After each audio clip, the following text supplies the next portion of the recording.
Welcome to another episode of Something Came From Baltimore. I'm your host, Tom Gouker, and on the phone is bassist Ritchie Goods. Ritchie Goods has a charmed life as he has been mentored by two bass legends, Ron Carter and Ray Brown. For the last 20 years, Ritchie Goods has been an independent, in-demand artist. You can find him recently working with Chris Botti, but he had previously performed with the likes of Whitney Houston, Common, Alicia Keys, Vanessa Rubin, Walter Beasley, Manhattan Transfer, and Christina Aguilera. Ritchie Goods settled down and toured with the legendary Melgrew Miller, who had passed on May 2013.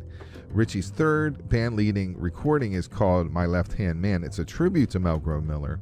It was released November 7th, 2019 with a revolving cast of characters, and they're called The Goods Project. After 6 months out in the universe, My Left Hand Man is getting heavy spins and heavy rotations, and it's a solid album with a great story behind it. Let's talk to Ritchie Goods. Ritchie Goods, welcome to Something Came From Baltimore. All right, how are you? I'm good. Thank you for having such a great album. It's been fun to listen to it. Normally, I only pick out 4 songs to talk about, but I got stuck at the fourth one. So I have like a 4A, a 4B, and a 4C. Oh, okay. That's cool. That's not a bad thing, is it? Well, first of all, thanks so much for reaching out, though. And before I get into the album, I want to talk about Ray Brown and Ron Carter.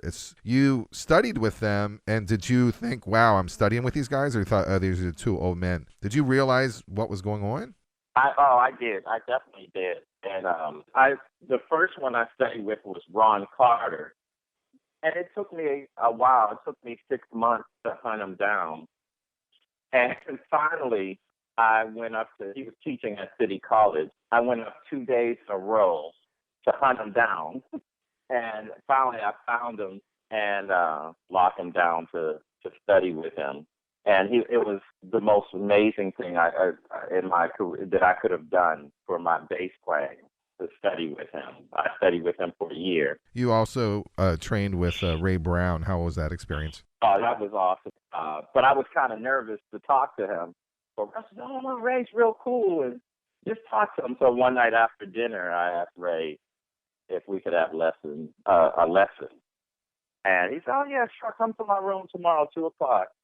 And I hung out in his room for about 2 hours and brought my bass up there, and we just played. And after the lesson, I asked him, what do I owe you? He said, all you owe me is anytime you see me, ask me for a lesson. And so over the course of a year, every time I would run into him, and he would go to his hotel room where we'd be backstage, and he would give me a lesson. You performed on Alicia Keys' first album. You did Butterflies, which is a great song. But did you feel that pressure while you were in the studio that this album is just not a normal album, but it's going to be like a groundbreaking, revolutionary album? I totally did. But just dealing with her in the studio, I mean, she was really hands-on, and she just really knew what she wanted. And she would sit down at the piano and show me the bass line that she wanted and everything. And I was like, man, this girl plays piano. She could sing. She's pretty. This girl is going to be huge. And the songs we played, I was like, okay, yeah, this is going to blow up. And it did. I mean, it won like 5 Grammys. And I'm curious, like, what do you get out of that? Do you get like a little baby Grammy, or do you get a letter? Do you get anything? No, I get to say that I'm a Grammy winner. Actually, I'm thinking about, I can buy a Grammy because I played on the record, but I haven't done that yet, but I probably will at some point. You played with Melgrew Miller for years. What was so special about working with him? It kind of stopped you from being a basic session worker, really, because you were kind of on tour with him also, right? Yeah, extensively with Melgrew for 9 years. I think in 9 years, I may have only missed one of his shows, if that. And to be honest, as much as I loved it, and I don't really regret it, but I don't know if it was the best thing, because I got opportunities that I turned down while working with Melgrew, because he was loyal to me, so I was loyal to him. But I was still kind of in learning mode. I was just in this mode. I just wanted to learn as much as I can. So even though some people called me for bigger tours and things that paid more money, I just didn't think I would learn as much. And I was learning so much from working with Melgrew. And he was the most amazing guy. And I was learning not just music, but life, from Melgrew. And so I just wanted to stay there and learn. I guess it was 2002, the Manhattan Transfer called me to tour with them. And I was really not sure. And I called two people. I called Ray Brown to see what he thought, and I called Melgrew to see what he thought. And they both recommended, they said, yeah, it might be something good for you. You should branch out and try different things. But the funny thing about Melgrew, we talked for about an hour about doing this. And Melgrew's so not self-centered and unselfish. He was really looking out for me and wanted what was best for me. And after I said, yeah, okay, I think I'm going to take the gig, we hung up. And 5 minutes later, he called me back. He said, wait a minute, Ritchie. So wait, this means you probably won't be working with me if you take this gig, right? I said, yeah, I think they're going to be pretty busy. He said, oh, I hadn't thought about that.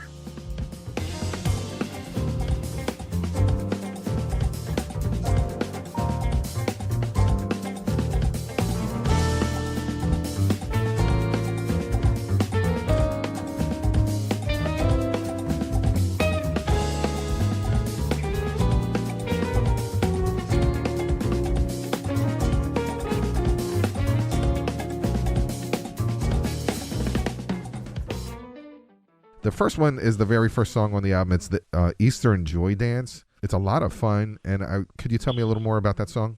This record, I was looking for songs of Melgrew's that I could take, because what I do is a little more on the funky jazz, but it's a little more on the funky side, or the groove side, and not so much swing.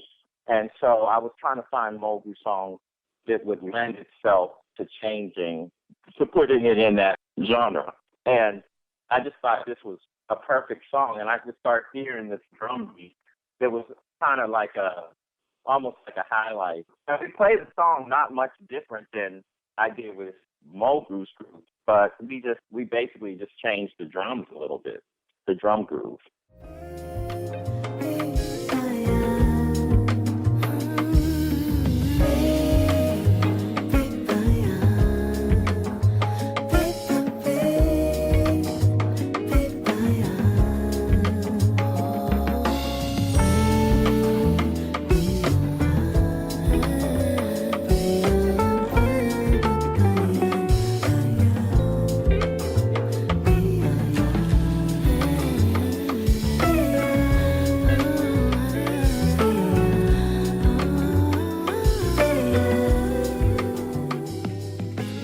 The second song on this album that got my attention was the vocals on Second Thoughts. Gene Baylor, who is half of Johnny, Hey Mr. DJ. Right, yes. Now, were those vocals fed into a keyboard, or because they feel like they seemed a little synthesized?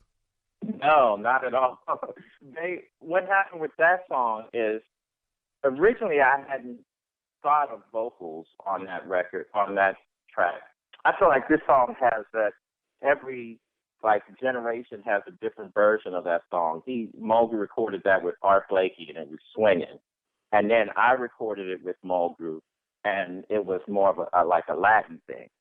And so now I recorded it and turned it into almost an R&B thing. And it was real smooth, and we had the guitarist playing the melody on that track. And it was one of my favorite tracks on the record. But I was like, there's something missing. I could hear vocals on this. Something like, originally I was thinking kind of like the way Pat Metheny has vocals, kind of on top of the melody and on the vocals with the guitar. And so Gene Baylor is one of my absolute favorite singers, and I've been working with them for the past couple of years. And I said, oh, she would kill this. And she has a studio down in South Jersey. So I just sent it to her. I was like, look, just put some vocals on, no lyrics, just whatever you hear. And that's exactly what she came back with. I was like, oh my God, that's perfect. It just changed, it just kind of transformed the whole song. And I didn't touch her vocals. I didn't do anything to them. I just put them on the track just like that. And that was it.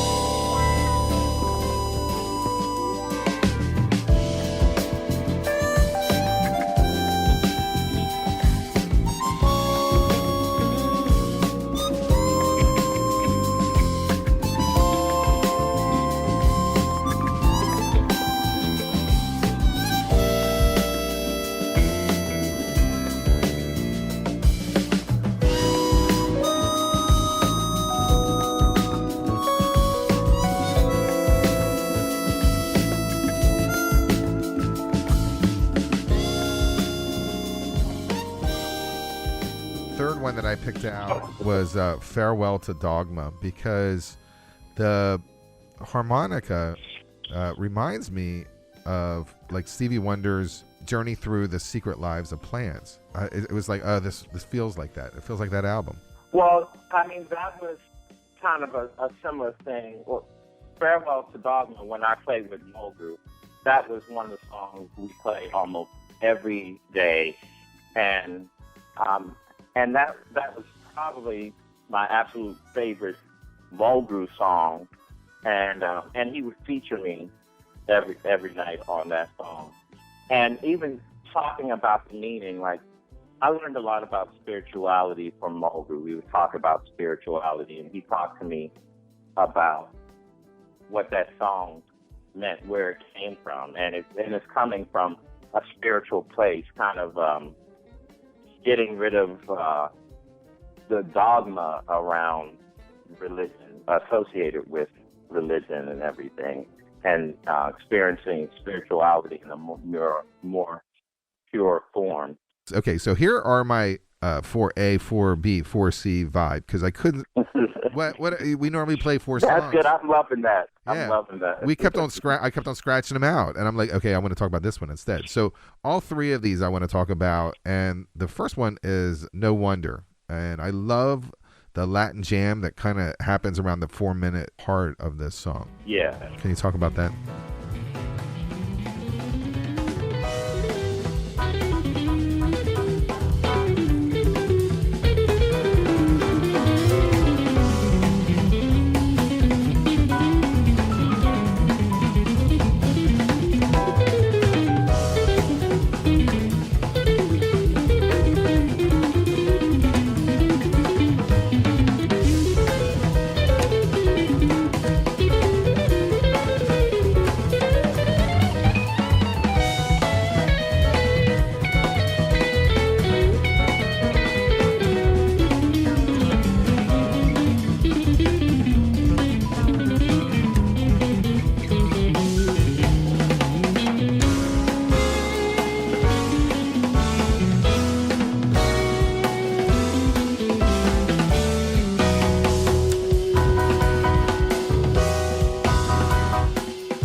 Melgrew means the world to me, and I think he's the one responsible for really putting my name out there, for getting my name on the scene.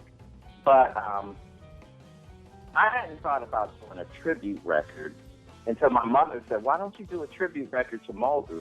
And I didn't want to be kind of stereotypical and just do a tribute record just for the sake of it. And I was like, and also, Melgrew stuff was a lot more straight ahead, even though his mind was open. But my mother said, "Well, can't you just take his stuff and put it into your vibe?" I said, "Well, let me see." And so I just was trying to find things that lent itself to what I do. And that was, I always loved, I don't know if I ever played that song, No Wonder, live with Melgrew. We played it in the studio, and I thought it had such a vibe. I was like, yes, but Melgrew would never play that song live. And so I said I'm going to do that. And the groove, I didn't change the bass groove. I was like, that bass groove is just perfect. And I was also I wanted to keep some of the same spirit that Melgrew did when we played and when we recorded. And he would basically come with the sketch of the song and just let us create the music. Song for Darnell. I really love the string arrangements that are placed on this recording. I think it's pretty cool.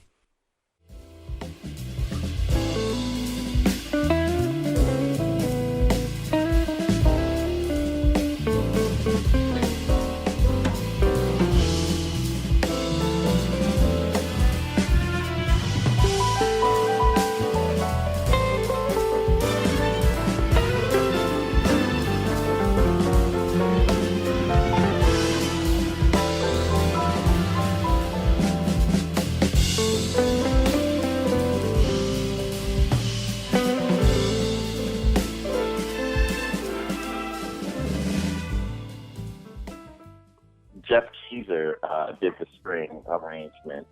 We were playing together in Chris Botti's band, and he did a lot of the string arrangements for Chris Botti. We were rehearsing for one of his shows, and I played Jeff's song for Darnell. I was like, yeah, I kind of wanted strings on this one, but I don't know if I could afford them, and I don't know if I have the time to do them myself. Jeff was like, I love this is my favorite Melgrew song. Let me do the strings. I'll take care of it. And he gave me a price I could deal with. And literally, that was Friday evening. Saturday afternoon, I got an email. It's like, here's your string part. I was like, get out of here. You did not do that in a few hours. And these string parts were killing.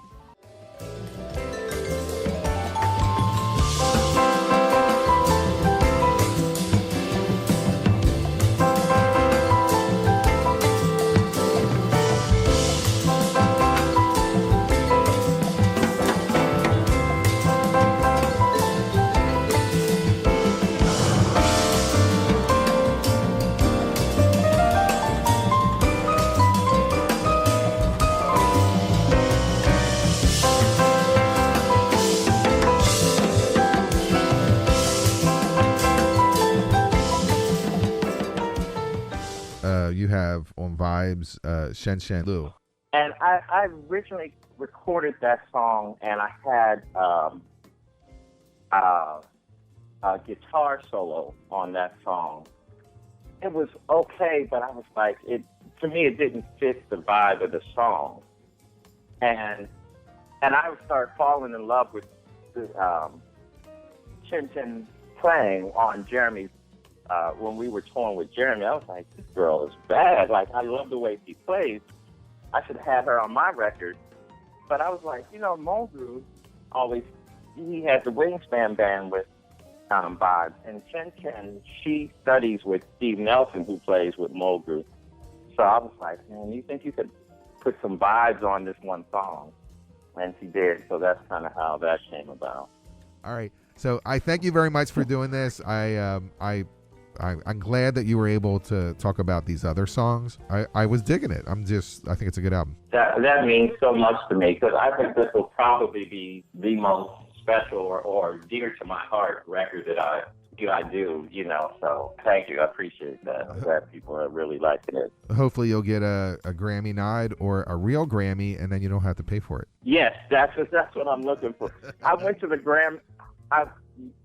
Grammys once to myself. You have to pay if you're not nominated.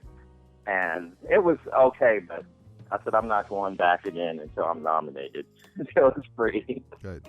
Hopefully this is the one, because it's a great album. Yeah. Thank you. Okay, the album is called My Left Hand Man. It's a tribute to Melgrew Miller. I got Ritchie Goods on the phone with a Goods Project, which I love that name. Yes. I thank you so much for joining me on Something Came From Baltimore.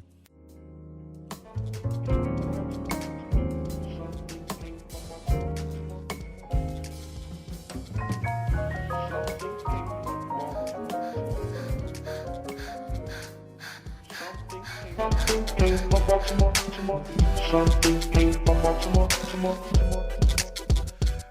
it's Tom Gouker, and I am the host of Something Came From Baltimore.